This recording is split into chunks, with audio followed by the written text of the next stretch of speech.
One of the most important thing while creating a game level is grass and foliage. We need them everywhere, and without them the entire level could look empty. So in this tutorial I'll be going over each step of my process of creating grass for games, right from starting with blockout, then texturing, and finally importing the asset inside the engine. And in coming videos I'll be also going over how to create other foliage asset. So if you haven't subscribed already, be sure to hit that subscribe button, and without any further ado, let's jump right in. Step 1. Blockout. I'm going to use a cube and going to follow the references and shape our grass blade. And once I have modeled the first grass blade, I'm going to duplicate it and create a few variations. In my case, I'm going to create 4 variations. And once I have modeled all the 4, I'm going to just go out of edit mode and hit Ctrl A to apply the scale. Step 2. Sculpting. So inside of ZBrush, I'm going to add my blockout mesh and just hit subdivide. And once I have subdivided, I'm going to go inside brush and enable back face masking. And after that, I'm just going to select the move brush and reshape our blockout mesh to look like grass. You can follow your references all the time to make it as realistic as possible. And once you have shaped the grass blades and made variations, just select a standard brush and while holding down the Alt button, sculpt the stem of the grass. Take your time and move the process slowly so that it looks realistic enough. And at the end, once you have sculpted the stem, I'm going to select again the move brush and refine the shape one last time.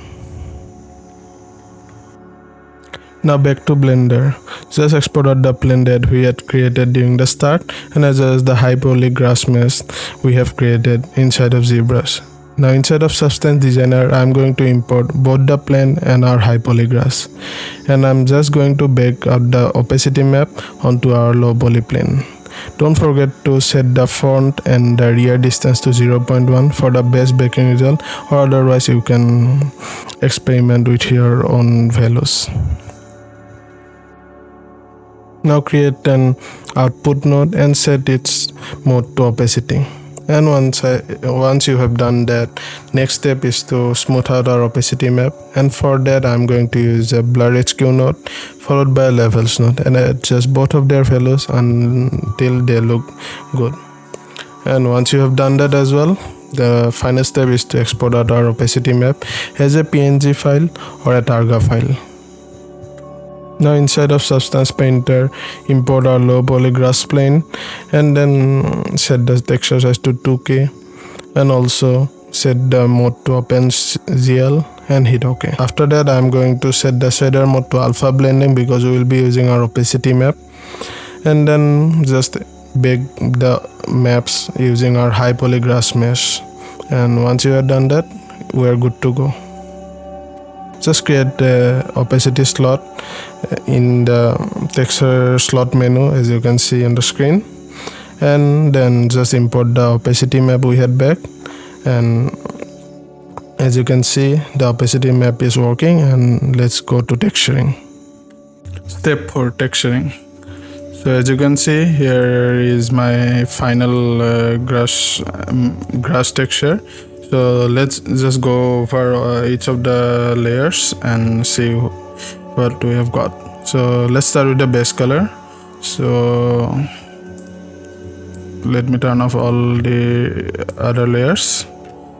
So here is my base color. So you can see it's just a simple green color. Then I textured the stem of our grass, which is this middle portion, which is a bit depressed. So here you can see we have our dark greenish color at our stem, and I'm using a mask for that. So if I can show you, yes, simply it's just a mask using the curvature of our mesh maps. So after that, let's just see what is the top gradient. Yes, so the top gradient is this yellowish part, as you can see here, and it is basically a hand painted texture. So I have created a mask and then painted over all this region. By that is to give us a few variations. So I added a bit of old or dried grass looks to our mesh. So here you can see another desaturated yellow color, another hand painted texture. So it's just a mask and I painted over it. Then I decided to add a bit of decay to our grass to add even more variety to it. So as you can see, here is our mask, and then I just use a brush and painted over it. After that I added the second decay layer, which is basically this dead part of our grass. So it's just a brownish color, and again a mask, and then I used an anchor point and you set it as a decay mask, which I will be using in the later stages of our layers. And you can create an anchor point by just going up here and then just click add anchor point. After that I added our roughness channel. So as you can see, it's all shiny, and if I enable it, here you can see it changes. And for that I started with an isotropic noise. So if I go to our mask view, you can see it's just an isotropic noise. After that I added a bit of variation using a blur slope node. So as you can see, blur slope node, and I adjusted the levels of our noise using a levels node, and then I just added it to anchor point as well. So here you can see roughness map anchor point. So after that I wanted to add a bit of color variation to our entire grass, and as well, if you look at grass, real grass, you will be seeing like stripes flowing over the grass blades. So if I go up here and enable grass color variation, you can see I just have used that only. So I use this anchor point as a fill layer to drive this mask, and then use a dark greenish color to add this variation over our light green color. So after that I wanted to add a bit of height variation as well. So if I enable height layer, so you can see I again use that same decay, same roughness anchor point here as well. So if I go, you can see, and I just use a 3D simplex noise and multiplied it over to make some larger height variations. So if I go here and look at our height variation, you can see it is before and it is after adding the height variation. After that I wanted to add some height variation for our decay part as well. So I use this second decay layer and use this anchor point to drive this height information in our decay part, and then I simply just blurred the information to reduce this patches and make it more smoother. So here is our original anchor point layer, and then blurring it.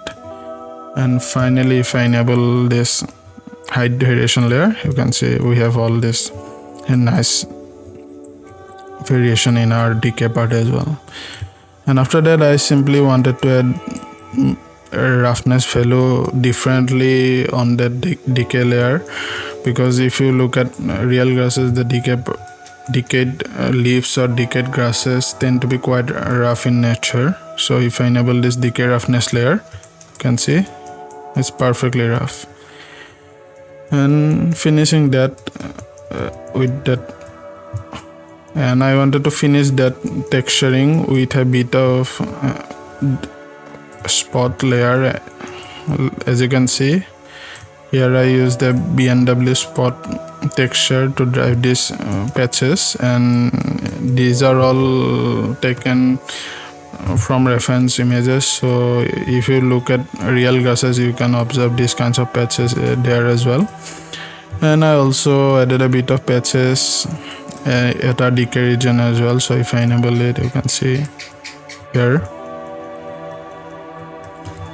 and that's it.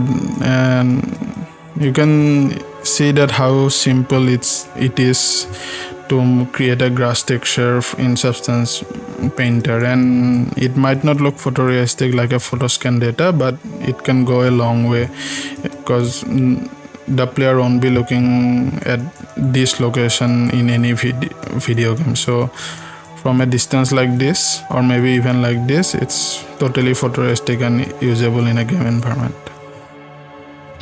After that, we just need to export this. So go to File, Export Texture, and select your directory where you want to export your texture, and select the output template. I use V-Ray Next, so metallic roughness, and select the same output template here as well, so V-Ray Next metallic roughness. And for PNG, I can use 8-bit or 16-bit. It totally depends upon your preferences, or you can use a Targa as another format, but using PNG and Targa are two of the most preferred way of exporting textures. And with that, let's hop over to Blender and see how we can make our grass meshes. Step 5, modeling. So create a plane with the textures applied, and then using the knife tool, cut each of the grass blades into individual geometry. And while you do that, be sure to keep the least amount of empty spaces in your geometry. After that, enable proportional editing and shape the grass blades. And once you do that, duplicate the grass blades and then use them to create grass clumps. And try to make a few variations of the grass clumps. For me personally, I was using 4 variations, and that could help you to create a diversified grass environment. And after that, click on this option under the drop down menu, and which shows the vertex normal, and then select the mesh, and then at the top click on the mesh, and under normal click point to target, and then put a very large number on the Y direction. Now move the geometry to the 3D cursor and set the origin to 3D cursor. And to export your mesh after modeling it completely, and then click on the mesh and go to File, and then export as an FBX, and select the directory where you want to save your mesh. And then under the geometry tab on the right hand side, you can select the smoothing tab to face, and then just click export FBX. Once you have exported all the meshes from Blender, you can open up Unreal and then select all your meshes and directly drag and drop into the content directory of Unreal Engine. And once you do that, there will be a pop-up menu appearing, as you can see, and you just have to go to under the material drop down and select do not create material, and then uncheck import textures. Now it's time to import the textures inside Unreal Engine, and it is as simple as selecting all your textures and dragging and drop inside the content directory of Unreal Engine. But in case of textures, we have to make a few variations, like selecting and double clicking the normal map, and under the textures on the right hand side, you have to flip the green channel and then save it. And for any black and white texture map, you have to set the compression type to either mask or a grayscale, depending on how you want to use it. And for opacity map specifically, you have to search MIP maps, and under MIP map generation, you have to click on no MIP maps. I also have this styling noise texture, as you can see, which I'm going to be using while creating the wind animation for our grass. You can download it down from the description, and we're going to use it later in this video. Now if you're using Unreal Engine 4 like I am doing, we have to make a few changes in our project settings before moving on with our process. So the first thing is to search mesh distance field and enable it. And then you can search forward shading and enable it as well.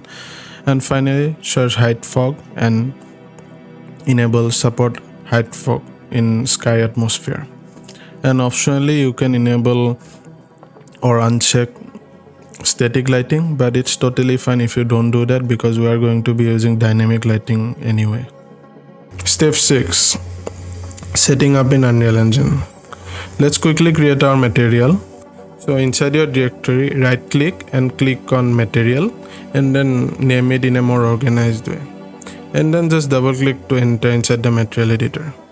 Once inside, you can select the blend mode to mask and then set the shading model to two-sided foliage. Under that, as you can see, there is two-sided foliage option. Just check it and we are ready to go ahead with the shader creation. As you can see on the screen, I have already gone ahead and created our grass shader completely. And let's open up our master material that we have created and let's go over each of the node and explore how I have created this entire animation.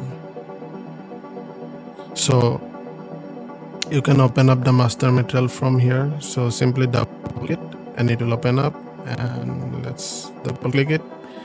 And here you can see our entire shader graph, and it might look quite overwhelming as a beginner, but no worries, I'm going to go over each of them and you will understand how easy it is to set up such node setups in Unreal. Now first, let's go over the wind setup. So here, as you can see, I have my wind texture loaded in that I have shown you earlier in the tutorial. And for it to work with our grass, we have to project it in the wall space, and for that we have to use the absolute wall position and divide it with a very large number, which will basically be the size of our texture projection size. And then you have to mask it along the RNG channel, and then to move the texture in the wall space we have to use a panner node and then pan the texture using it. And to control the speed, I have used a factor 3 node and then masked it along the RG channels again. After that, I have multiplied our wind map with another factor 3 node, which basically controls the direction of our wind pattern. And then this entire output goes into the wall position output node of the output of the simple grass wind. And for the wind weight, I have simply used the wind scalar parameter for the wind weight. And then for the wind intensity, I have cheated a bit and used this setup, which is basically that if I have a simple parameter with a value of like 0.8, 0.9 or 1, and this node, which is called speed tree color variation, basically changes the value for base color, obviously based on the position of our object in the world. So for each of the different position of our object, there will be a different color value for the base color.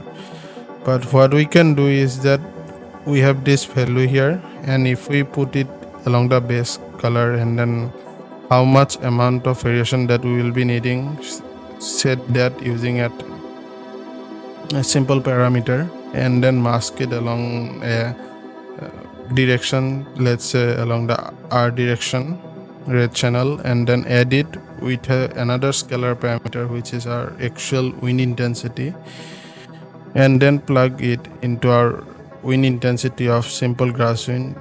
Then it basically tells us that for each of the different position of the wind grass, there will be a different value of the wind intensity. So if I show you in the viewport, in none of the grass here, there won't be two grass which will have the same wind intensity at one time. So each of the grass blades will have a different wind intensity, and that will create some amount of variation while the animation occurs. And after that, I have left our simple grass wind using our vertex normal WS, and then the alpha is basically a linear gradient which is masked along the V direction. So it basically tells us to keep the lower part of our grass static and the wind effect to occur only on the upper part of our grass. And this entire thing goes into the wall position offset of our master material. And for our normal map, it's a simple setup. So what I have did is I have pulled out the red and green channel and multiplied a scalar parameter in each of them, and then I have appended them again back together using an append vector, and then I have appended the entire setup with the blue channel using another append vector, and then I have multiplied it with a two sides sine node, which basically smoothen out our normal while moving in wind. So that was for our normal map. For our albedo, this setup could be a bit confusing initially. So what I have done is that we have our albedo texture. I have desaturated it a bit and then multiplied it with a color which controls the tint effect. And then I have simply used the multiply node to control the intensity of our texture. And then a power node that's basically controls the contrast of our texture. And then I have again added another speed recolor variation for color variation. And then I have overlaid another texture, another color node, which is light color, and then I have layered between the original texture and the light color, and the mask that is controlling that is our wind map. So whenever the wind map flows along our grass, there will be a change in color. So I can show you again. You can see dark green color lines are flowing over our grass, which is basically the change in color occurring with our grass.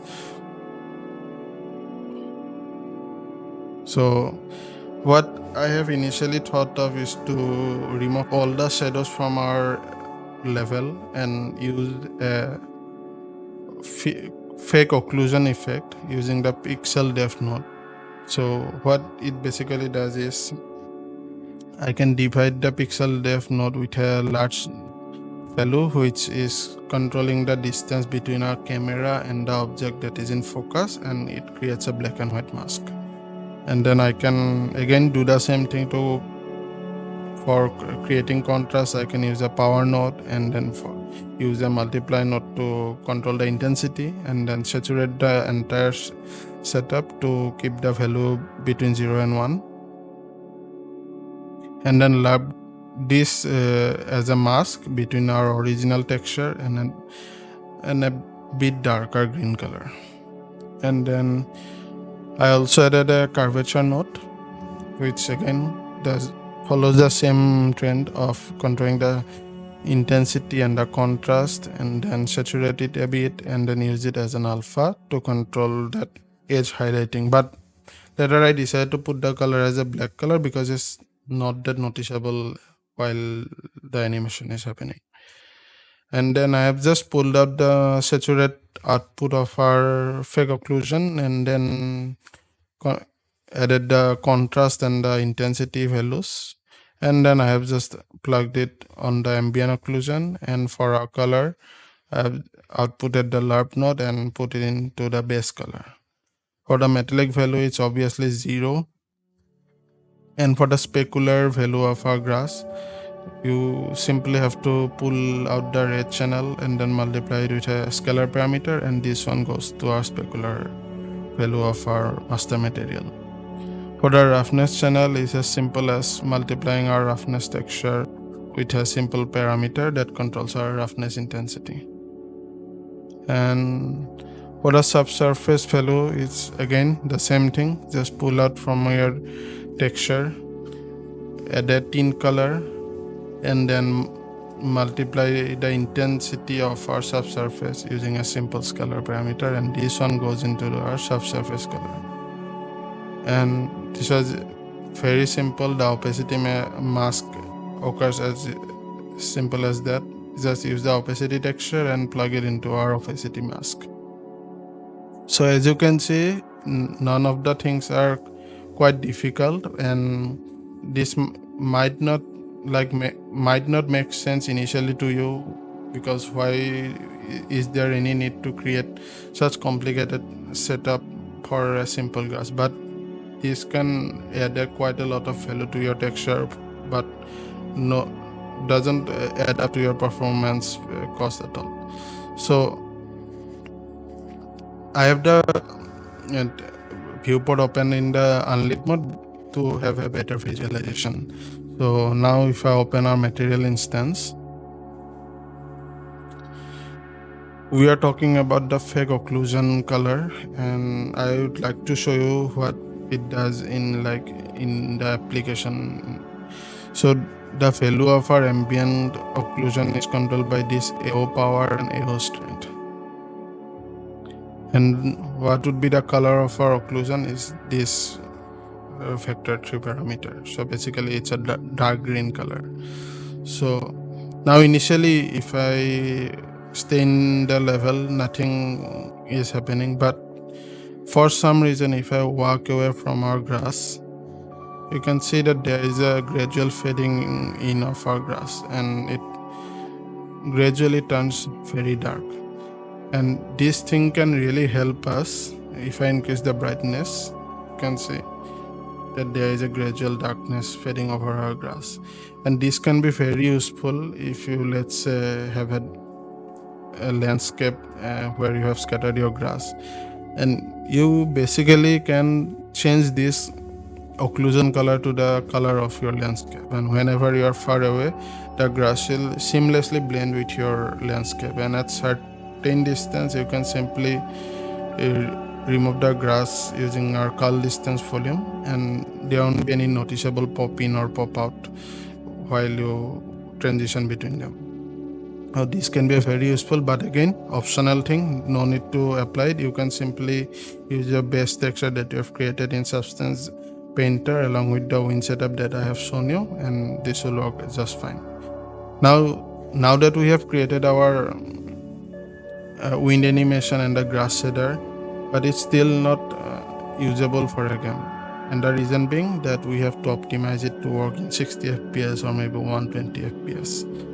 Now let's go over our optimization part of our grass meshes. So here we are going to create our LODs, and also we are going to scatter it on our plane, on our meshes, or maybe in the landscape, and we'll see through how all this can be done.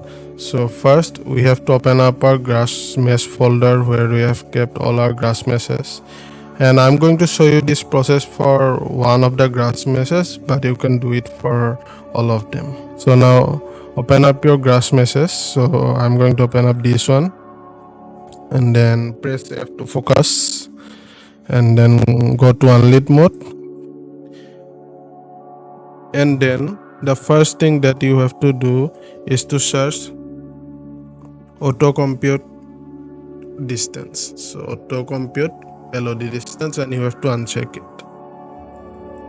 After that, here you have to specify the number of LODs that you want, but before that you have to check it as custom. So here I have already set the number of LODs that we need. So if I scroll down and go to LOD settings, I have the option of number of LODs. Initially this value will be set at 1, but you can stretch it to as much larger value you want. That generally for grass or any foliage, 4 or 5 works. So once you do that, there will be LOD 0, which will be the highest quality of our grass, and it will reduce down until you reach LOD 3. So for LOD 1, what I did is, for a skin size of maybe 0.8, I have set our LOD distance here, skin size. So basically when the size is here 0.8, there will be a transition between LOD 1, and then from LOD 1 to 2 I decided to put a transition number of 0.05. So whenever there is 0.05 in the screen size, there will be a transition between LOD 1 and LOD 2. But maybe what I'm going to do is increase the distance of our LOD2. So maybe here I'm going to put 0.02 here, and for LOD3 for like something 0.01 I'm going to put it, or maybe 0.005. Yeah, 0.005. So at the distance of 0.005 or maybe 0.008, that sounds more appropriate. Okay, so at this distance there will be an LOD transition. So if I show you by going to unlit, and here level of detail coloration, you can open up as LOD coloration, and whenever it is gray color, it means LOD0 is applied. And if I move in, since there is the red color, which is LOD1, and after certain distance there will be green color, which is LOD2, and finally at the distance of LOD3 it will turn blue color. So blue color means the lowest quality of LOD. So just save it, and if I go to here, level of detail coloration, mesh LOD coloration, here you can see there is a color transition between red, green, and like that. So what you have to do is repeat the same process for all the other grass meshes, and I'm going to go ahead and do that, and I'll see you in a bit. Alright, so I have gone ahead and created the LOD for each of our grass meshes. Now let's see how we can scatter them into this plane with the optimization that we can perform as well. So for that you have to open up the foliage editors. So you can do that by going up to modes and select foliage, and then it asks for foliage meshes. So just shape select each of them and just drag and drop. Now select all of them, and here you can select the density, how much of the grass will be scattered in one brush stroke. So you want to keep that to something high like 1000. Again, it depends upon the size of the grass mesh that you are using. If it's very big, you have to keep this value low, and if it's smaller, you have to keep this value larger. And then scale X is for varying the size of our mesh. So you can introduce a bit of variation by putting the minimum value to something low like pointed, and the maximum one to something 1.3, and then align to max angle and random pitch angle. You can set it to something random like maybe 6 degrees here and maybe 10 degrees here. So now let's scatter the grass using our foliage brush. So here, and I'm on the unlit mode because my PC is not that strong. My audio glitches quite a lot if I go to our lit mode. So here, as you can see, I have put the values. Here I have put the grass meshes scattered. So after that, for mobility, since our grasses have animation, we have to put it to movable. So after that, cast shadows, cast dynamic shadows, cast steady shadow, these are all important. But however, dynamic indirect lighting and distance field lighting is totally upon your preferences, and you can turn it on, turn it off, depends totally on you. After that, as you can see, as we move further away from our grass meshes, our ambient occlusion node kicks in. But while in gameplay, you don't want to see a lot of grass in your level once in a time, and the reason being that no matter how much optimization or LOD you have applied to your grass, or maybe even nanitate it doesn't matter, because your GPU is not that powerful to render so much grass at one time. So for that, we have to find some ways to remove our grass when we are at a certain distance, and considering that we have to put a mesh in front of it to basically cover the transition between removing that grass away from our camera while keeping the grasses that are closer to our camera. So all this can be done with one setting, which is called cull distance. So here we have minimum and maximum. So the minimum will be the minimum distance at which the grasses will be removed, and the maximum is the highest distance where it's basically the fall of control for our grass removal. So minimum is can be a value closer to a maximum, but I'm going to only play with the maximum value. So let's say our player is here, and I don't want to render all these grasses that are front of me.